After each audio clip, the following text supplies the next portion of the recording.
Mesdames, Messieurs, bonsoir et bienvenue à une nouvelle émission de Zoom Appalaches. Cette semaine, l'émission va être en deux volets. Autrement dit, je vais avoir deux invités, mais qui vont discuter sur un même sujet. En premier lieu, on rencontre Mme Myriam Savage, qui est technicienne pour le projet éolien des Moulins. Alors, Mme Savage, je vous laisse vous présenter. Bonjour, M. Hamel. Merci d'abord de me recevoir aujourd'hui. Ça me fait plaisir de venir vous parler. Dans le fond, moi, exactement, je m'appelle Myriam. Je travaille pour Boralex depuis 3 ans maintenant. Auparavant, je travaillais pour Invenergy, qui était le propriétaire du parc éolien. On a été acheté en 2018 et je suis maintenant pour Boralex. Et puis, vous faites quoi comme technicienne? Vous allez dans les éoliennes ou vous supervisez les employés qui y vont?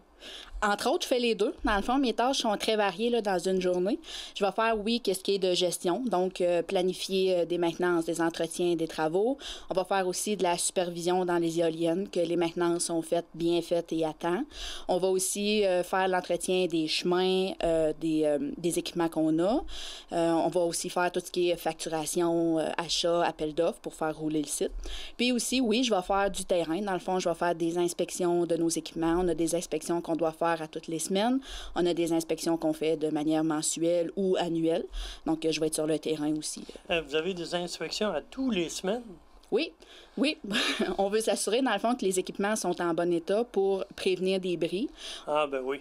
On appelle ça des inspections préventives. Donc, à chaque semaine, on va aller faire. C'est des inspections visuelles, principalement. Donc, on va zioter, s'assurer qu'il n'y a rien qui montre de défaut ou des pannes qui pourraient venir. Ouais. Donc, on va aussi prendre certaines données, on va prendre des relevés de données pour faire un suivi.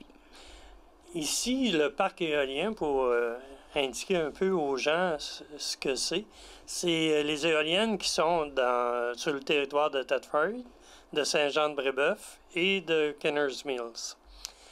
Est-ce que vous avez d'autres éoliennes ailleurs que vous vous occupez, comme celle de l'Érable ou d'autres projets ailleurs? Oui. Moi, je suis aussi responsable du site de Frampton, en Beauce. Où il y a combien d'éoliennes? 12. Ah, il y en a seulement que 12. Je partais vous dire une quarantaine. Non, il ne faut pas grossir le parc trop. Ici, à Desmoulins, on en a 59, mais à Frampton, on en a 12. OK. Puis les travailleurs d'ici vont faire les vérifications là-bas, ou vous avez des employés là-bas, à Frampton? Bien, c'est 2 parcs distincts. Il y a des équipes attitrées à chaque parc. Par contre, vu que la proximité permet, bien, des fois, s'il n'y a pas de travaux à faire une journée à Frampton, bien, ils peuvent venir travailler sur le site de Desmoulins et vice-versa. OK. Puis l'entrepôt pour les pièces de rechange, c'est à Thetford?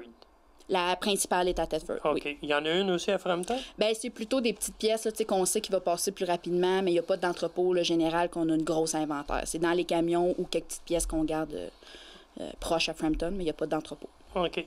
Puis, pour l'entretien des routes, mais ça, c'est des sous-contrats, hein? Exactement. C'est ce qui fait vivre, dans le fond, ben, pas vivre, mais je veux dire, on prend des contracteurs locaux pour faire ça. OK. Donc, même si on n'est plus en construction, il n'y a pas autant d'apports économiques ou de nous aider à tout gérer sur le site, mais on fait affaire soit pour l'entretien des routes, le déneigement. Des fois, on va avoir besoin aussi de certains matériels ou matériaux pour réparer, pour construire. Donc, on achète tout locaux. OK. Ah, ben c'est bien. C'est des aspects qu'on ne connaît pas tellement parce que finalement, c'est assez discret, le monde éolien, contrairement à ce qu'on aurait pu penser. Il y avait eu des poursuites collectives qui avaient été intentées. Est-ce que ça a débouché sur quelque chose ou c'est terminé, ça? Bien, en ce moment, dans le fond, le recours collectif qu'il y a au Parc des Moulins est en attente d'audience. Donc, il a été accepté pour audience, mais on n'a pas de nouvelles, il n'y a pas de date d'établie non plus. Fait qu'on attend que ça suive le cours. Déjà plus de 2 ans, là, ça? Ouais, c'est comme un signal. Hein? Bien, des fois, c'est juste les délais. Je pense que la justice, en général, des fois, il y a des délais. Là, ouais. Mais avez-vous des plaintes, par contre, parce que là, les éoliennes sont bien implantées. Les gens les acceptent. Mais il y a peut-être encore des gens qui ont des doléances. Est-ce que vous en avez? Bien, je pense que si les gens ont certaines réticences ou une mauvaise opinion, c'est pas ressenti. On ne reçoit pas de plaintes. On a un système en place si les gens voudraient faire part de certains problèmes ou de choses qui prennent part, qui remarquent, mais on n'en reçoit pas. C'est un comité qui se réunit une fois par mois, je pense, hein, ou ouais. dans les alentours de ça. Oui, un comité de suivi qu'on a. C'est des citoyens et des élus, hein? Oui, exactement. Dans le fond, sur le comité se rencontre 4 fois par année, donc aux 3 mois. Et on a des représentants de la population, des représentants des propriétaires et les représentants des municipalités. OK. S'il y a de quoi à dire, exactement. C'est là que ça se fait. Oui, tout le monde amène son point, puis on peut partager et prendre compte. Ah, c'est intéressant. Et au point de vue technique maintenant, quand il y a des éléments qui brisent dans les éoliennes, est-ce que toutes les éoliennes arrêtent en même temps pour en réparer une ou il y en a qui continuent à tourner? Il y a différents types de pannes. Il y a des pannes qui vont arriver si c'est sur le réseau collecteur qu'on appelle. Le réseau collecteur, c'est tout le chemin que l'électricité prend jusqu'au réseau d'Hydro-Québec. Donc, s'il y a une panne sur le réseau collecteur, il va y avoir plusieurs éoliennes d'impacter.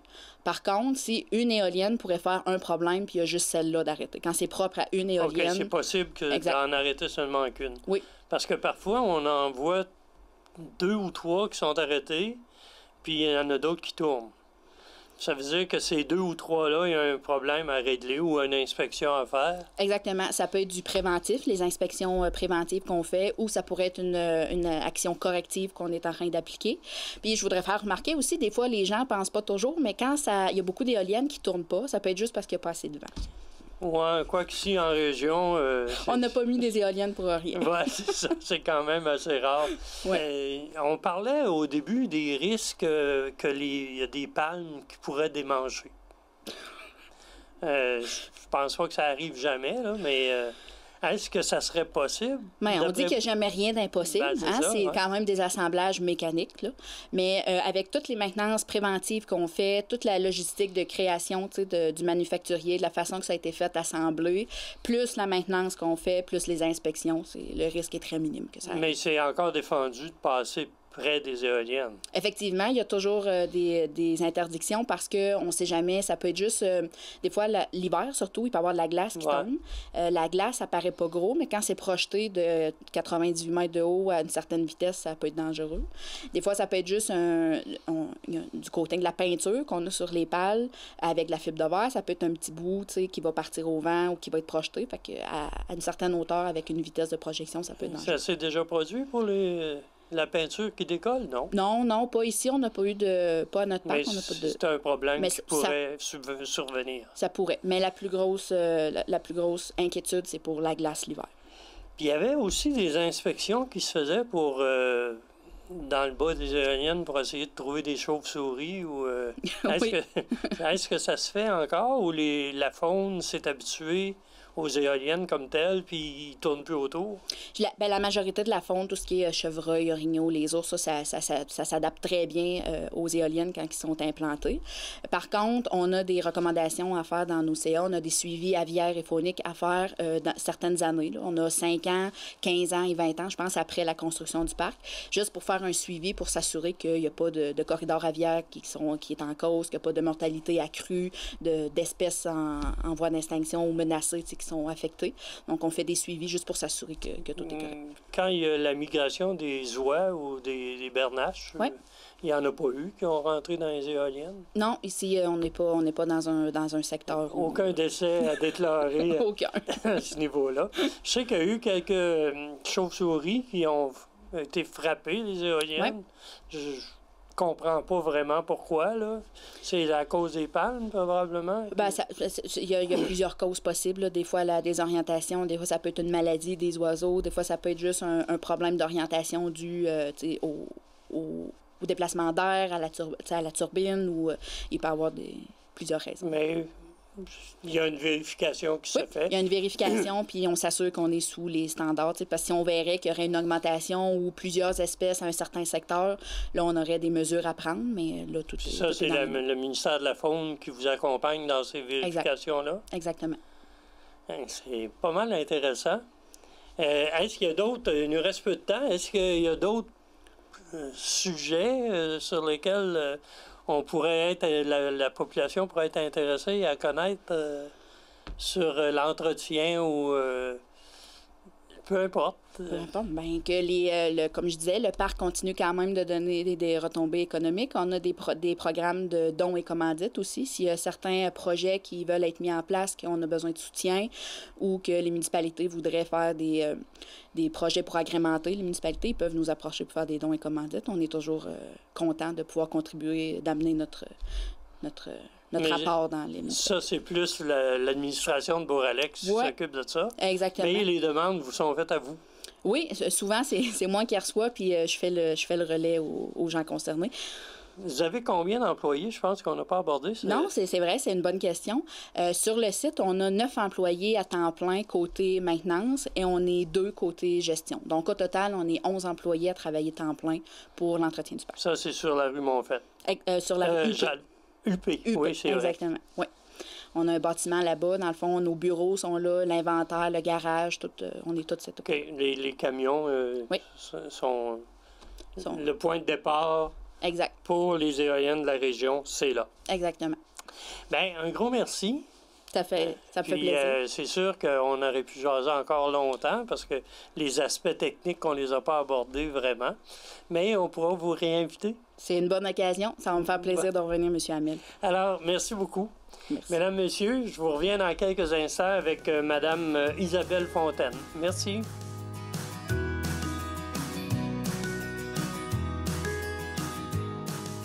Dans la deuxième partie de l'émission, nous rencontrons Mme Isabelle Fontaine qui travaille comme relationniste pour Boralex. Alors, Mme Fontaine, je vous laisse vous présenter. Bonjour, M. Hamel. Je suis Isabelle Fontaine. Je suis directrice des affaires publiques et des communications chez Boralex. Boralex, c'est quoi ça, Boralex? Boralex, c'est un producteur d'énergie renouvelable. C'est ça notre talent. Donc, on produit de l'énergie renouvelable dans 4 technologies. L'hydroélectricité, l'éolien, comme ici à Thetford Mines, la biomasse. On a quelques sites où on transforme la biomasse, notamment forestière, en énergie, et de plus en plus dans le solaire. On est une compagnie québécoise dont notre siège social est à Kings et Falls, mais on a des activités dans 3 pays jusqu'à maintenant. On a des opérations au Canada, évidemment, majoritairement au Québec. En France, on est en France le premier producteur indépendant d'éolien terrestre. Et aux États-Unis, on a de la petite hydro puis de plus en plus du solaire. Ah, intéressant. Les actionnaires de Boralex, c'est la Caisse de dépôt? Oui, c'est l'actionnaire principal. Boralex est en bourse? Oui, on est coté en bourse. On est une des 30 plus importantes capitalisations boursières du Québec, d'ailleurs. On est à peu près 4 milliards de capitalisation boursière. On est très fiers de ça.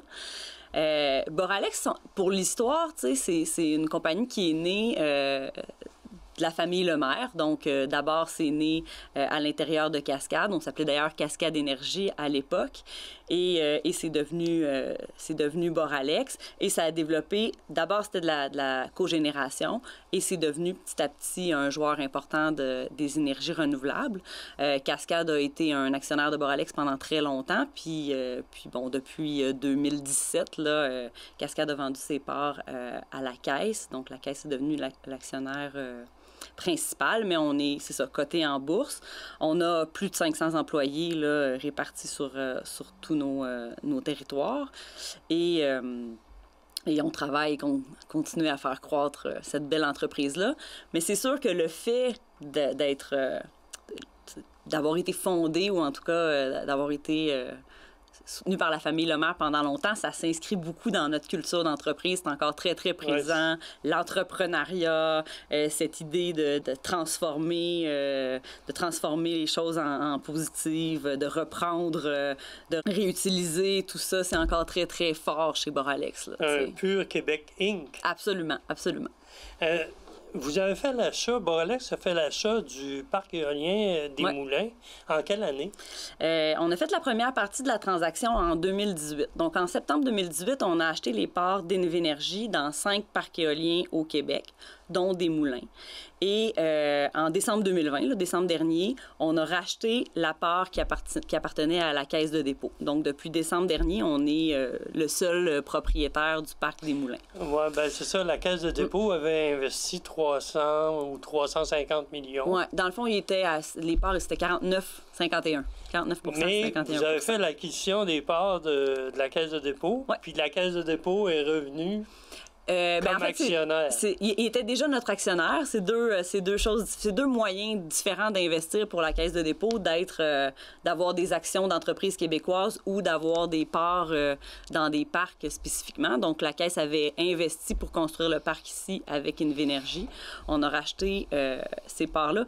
Ce qu'il faut comprendre, en fait, c'est que nous, Boralex, on est vraiment un joueur dans l'énergie renouvelable qui...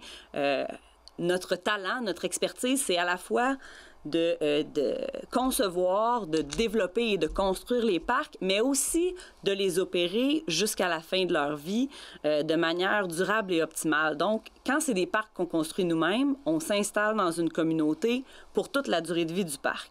De la même façon, quand on fait des acquisitions comme celle qu'on a fait ici, on le fait dans l'optique de se dire que nous, notre talent d'opérateur, nos forces vives à l'intérieur sont capables d'opérer ces actifs-là de la meilleure façon pour en tirer la meilleure valeur tout au long de la vie du parc. Donc, on voyait dans les parcs d'Invenergy qu'on pouvait travailler avec nos équipes, à les opérer puis à les maintenir pour qu'ils durent le plus longtemps possible. Même, on l'espère, au-delà des contrats qu'on a avec Hydro-Québec. C'est ça que j'allais vous demander.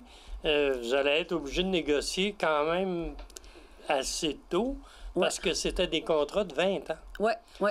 Mais une éolienne peut durer 50 ans, je sais pas. Bien, jusqu'à maintenant, on peut dire facilement qu'on peut durer juste 30 à 40 ans. Évidemment, c'est toute une question d'investissement puis de maintenance, mais effectivement, là, les premiers parcs que le gouvernement du Québec a retenus dans le cadre d'appels d'offres vont arriver à échéance sous peu.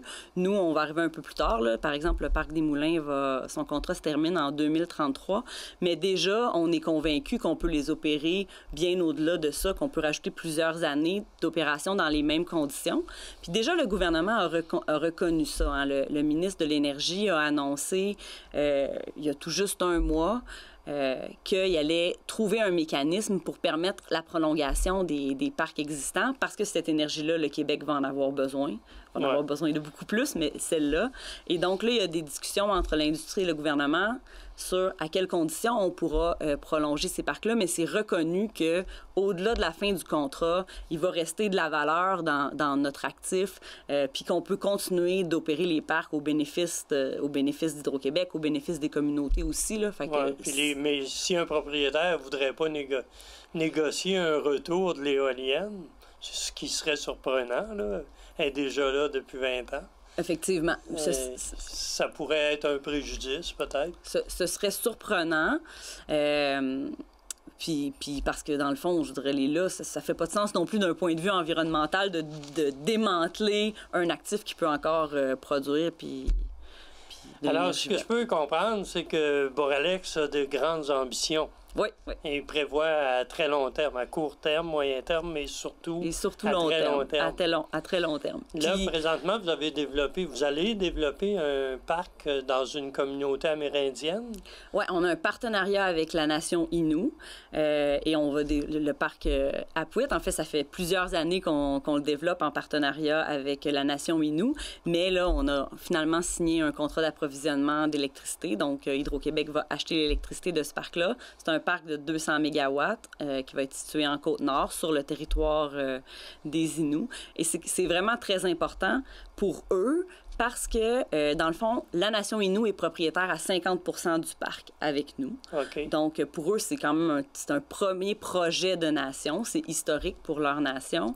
Et c'est un projet aussi qui va leur permettre d'avoir du contrôle sur ce qui se passe sur leur territoire, qui va leur permettre des retombées, qui va leur permettre aussi de faire travailler des gens de leur communauté, développer des expertises. Donc, c'est vraiment un moment historique aussi dans la relation entre le Québec et la nation Innu, là, que ce projet économique. Là. Parce que des projets communs, il y en a eu un avec la MRC dans la Beauce. Là, Oui, bien, il y a toutes sortes de modèles. Il y a des ententes ça qui est diverses. C'est ça. Il y a toutes sortes de modèles. Il y a des redevances qui se versent. Il y a des modèles où les municipalités se sont constituées en régie et ils sont partenaires. C'est des modèles qui fonctionnent aussi. Tu sais, ce qui est important, je pense, c'est que... on développe le potentiel éolien du Québec rapidement. Puis en fait, ce qui est intéressant avec ce qui se passe au Québec, c'est que là, l'ère des surplus est terminée. Je pense qu'on l'a dit. Il y a un plan d'économie verte que le gouvernement a annoncé où il y aura des besoins très importants pour l'électrification des transports. Notamment, on a des voisins américains qui ont des ambitions de transition énergétique très grandes auxquelles on pourra contribuer. Hein. La ligne du Massachusetts va se concrétiser. Hydro-Québec essaie d'exporter, de signer des contrats avec l'État de New York. Donc, tout ça crée des nouveaux besoins au Québec. Puis la réalité, c'est qu'aujourd'hui, c'est l'énergie éolienne qui est la plus compétitive. Si on les met toutes en concurrence, même avec la Grande Hydro, Hydro-Québec le reconnaît, le gouvernement le reconnaît, c'est l'énergie éolienne qui est la plus compétitive. Puis nous, les producteurs privés, on la connaît, la valeur du gisement éolien au Québec, parce qu'on l'a étudié pour construire un certain nombre de parcs. Mais il y en a encore beaucoup qui peuvent être construits au bénéfice du Québec puis des régions. Puis ça peut être très intéressant ce qui s'en vient. Il y a un aspect que j'aimerais aborder, c'est l'implication sociale de Boralex. On le voit ici en région. Il y a 2 ou 3 projets qui ont été réalisés avec Boralex, dont entre autres un observatoire qui a été construit à Saint-Jean-de-Brébeuf. Est-ce que Boralex a l'intention de continuer dans ce... Bien, comme je vous le disais tantôt, dans le fond, nous, on s'installe dans une communauté de façon durable. Donc, on reste longtemps. C'est important pour nous, les relations avec les communautés. Puis c'est comme ça aussi qu'on choisit les projets qu'on soutient. Puis Myriam le disait tantôt, dans les communautés, chaque parc ou chaque installation a une capacité de soutenir des projets locaux. Puis les gens dans les communautés se connaissent. Ils vont rencontrer soit nos responsables de site, tout ça, soumettre des projets. Puis c'est vraiment en collaboration avec les responsables de site qu'on choisit les projets qu'on soutient dans différentes régions. Puis ça peut être des événements, ça peut être des installations. C'est vraiment, vraiment varié. Ce qui fait en sorte qu'on n'est pas nécessairement... On est vraiment une entreprise avec les projets qu'on soutient en dons et commandites sont souvent beaucoup plus nombreux, mais petits dans les communautés, plutôt que d'avoir des grandes commandites à l'échelle nationale. Mais ça va avec la nature du travail qu'on fait. Ça peut aider pour l'acceptation sociale dans certains milieux. Bien, absolument. Puis nous, nos gens, ils vivent dans les communautés, on est installés dans les communautés de façon visible, surtout avec une éolienne. Donc, ça fait du sens pour nous de contribuer aussi à cette échelle-là. On peut parler du solaire aussi, un peu, mais ici au Québec, le solaire, c'est pas nécessairement évident. C'est moins développé. C'est sûr que si on regarde à l'heure actuelle, si on mettait le solaire au Québec à comparer à l'éolien, le gisement éolien est encore beaucoup plus intéressant. On peut... la production éolienne, parce que les vents sont très puissants, est beaucoup plus intéressante. Par exemple, nous, on développe des projets solaires dans l'État de New York. Pourquoi? Parce que dans l'État de New York, la ressource solaire est plus intéressante à développer que le vent. Mais c'est une complémentarité qu'il faut trouver. Puis là, c'est sûr que nous, on est dans le solaire, puis aux États-Unis, c'est actuellement, avec l'élection du président Biden, ces plans d'infrastructure qui sont très tournés sur l'électrification, puis les projets verts, puis la lutte contre les changements climatiques. Il y a vraiment des belles opportunités pour nous là aussi. Il nous reste pratiquement plus de temps. Est-ce que vous avez un message particulier à lancer aux gens de la région de Thetford? En fait, je pourrais dire peut-être merci aux gens de la région de Thetford de nous accueillir depuis toutes ces années, de nous avoir fait un petit peu de place quand on a décidé de reprendre ce parc-là. Dire aussi aux gens de Thetford, globalement, pour l'industrie éolienne, d'avoir accepté qu'un parc s'installe ici, c'est intéressant. Puis ça fait de vous, d'une certaine façon, des pionniers parce qu'il y a encore... cette industrie-là, elle arrive à maturité. Puis là, il y aura possibilité d'en tirer profit pour nous, pour les Québécois, au profit de la planète aussi dans les prochaines années. Bien, Madame Fontaine, un gros merci. Merci Mesdames, beaucoup. Messieurs, c'est certain qu'on pourrait jaser encore longtemps pour discuter du parc éolien. Mais j'espère que ce que vous avez entendu ce soir a réussi à vous faire comprendre certains aspects de Boralex. Merci et à la semaine prochaine.